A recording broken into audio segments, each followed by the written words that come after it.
Sir, ನೀವು ದೊಡ್ಡವರು, ನೀವು ತಿಳಿದವರು, ಆದರೆ ನೀವು ಒಂದು ಭಾಷಣದಲ್ಲಿ ಒಂದು ಮಾತು ಹೇಳಿದ್ದೀರಾ.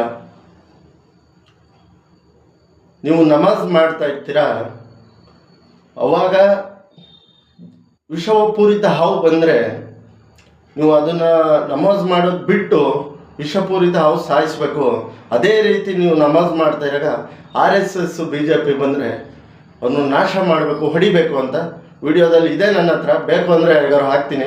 ಅದು ಸರ್ ನಿಮ್ಮ ಮೇಲೆ ತುಂಬ ಗೌರವ ಇದೆ. ಆದರೆ ನೀವು ಹೊಡೀರಿ ಅಂತ ನೀವು ಒಬ್ಬರು ತಿಳಿದವರು, ನೀವು ಮಂತ್ರಿಗಳು, ಶಾಸಕರು, ಮತ್ತೊಂದು ಮಗದೊಂದು ಆದರೂ ಆ ರೀತಿ ಹೇಳಬಾರ್ದು ಸರ್. ಒಂದು ಗೌರವ ಇದೆ. ನೀವು BJP ಬಗ್ಗೆ ಏನಾದ್ರು ತಗಲಿ, ಏನಾದ್ರು ಇಲ್ಲಿ ನಾವು ಬರಲ್ಲ. ನೀವು RSS ಅಂತ ಬಂದ್ರಿ, ಒಂದು ದೇಶ ಸಂಘಟನೆ ಅಂತ ನನಗೆ ತಿಳಿದಂಗೆ, ನಾನೊಂದೆರಡು ಬುಕ್ ಓದಿರಂಗೆ ತಿಳಿದಿರಂಗೆ ದೇಶಕ್ಕೋಸ್ಕರ ಹೋರಾಡಿ ಬಂದಂಥ ಸಂಘಟನೆ ನೀವು. ಅದರಲ್ಲಿ ನೂರಾರು ಬಡಜೀವಿಗಳು ಇರ್ತಾರೆ, ಎಲ್ಲ ವ್ಯಕ್ತಿಗಳು ದೇಶ ಅಂತ ಬಂದಾಗ ಆ ಸಂಘಟನೆಯಲ್ಲಿ ಇರ್ತಾರೆ. ನೀವು ಹೊಡೀರಿ ಅಂತೇಳಿ ದ್ವೇಷ ಭಾಷಣ ಮಾಡಿದರೆ ಇದು ತಪ್ಪಲ್ವಾ ಸರ್? ಇದನ್ನು ನಾನು ಖಂಡಿಸ್ತೀನಿ.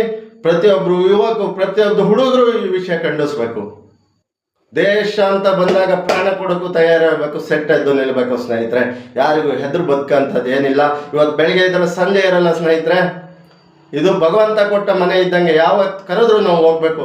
ಇಂಥ ವಿಷಯಗಳಿಗೆ ನಾವು ಖಂಡಿಸ್ತಾ ಇದ್ರೆ, ನಾವು ನಮ್ಮ ಸಮಾಜದ ಬಗ್ಗೆ ನಿಲ್ಲದೇ ಇದ್ರೆ ನಾವು ಇದ್ದು ಸತ್ತಂತ ಪ್ರಯತ್ನ ಸ್ನೇಹಿತರೆ.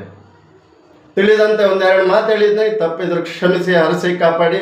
ನೀವು ಸಮಾಜಕ್ಕೆ, ರಾಜ್ಯಕ್ಕೆ, ಕನ್ನಡ ನುಡಿ ಸಂಸ್ಕೃತಿ ಮಾತಾಡೋರಿಗೆ ನೀವು ಸಪೋರ್ಟ್ ಮಾಡಲ್ಲ, ಫಾಲೋ ಮಾಡಲ್ಲ, ಸಬ್ಸ್ಕ್ರೈಬ್ ಮಾಡಲ್ಲ. ಇದ್ರ ಮುಂದೆ ನಾನು ಹೇಳೋಕ್ಕಾಗಲ್ಲ. ನೀವು ಮಾಡಲಿ ಬಿಡಿ, ನಿಮ್ಮ ಸಪೋರ್ಟು ಇರುತ್ತೆ ಅಂತ ತಿಳ್ಕೊಂಡು ಮುಂದೆ ಹೋಗ್ತೀನಿ. ದಯವಿಟ್ಟು ಏನಾದ್ರು ತಪ್ಪಿದ್ರು ಕ್ಷಮಿಸಿ, ಹರಸಿ ಕಾಪಾಡಿ. ಜೈ ಶ್ರೀರಾಮ್, ಜೈ ಜಗನ್ನಾಥ್, ಜೈ ಸಂಗೊಳ್ಳಿ ರಾಯಣ್ಣ.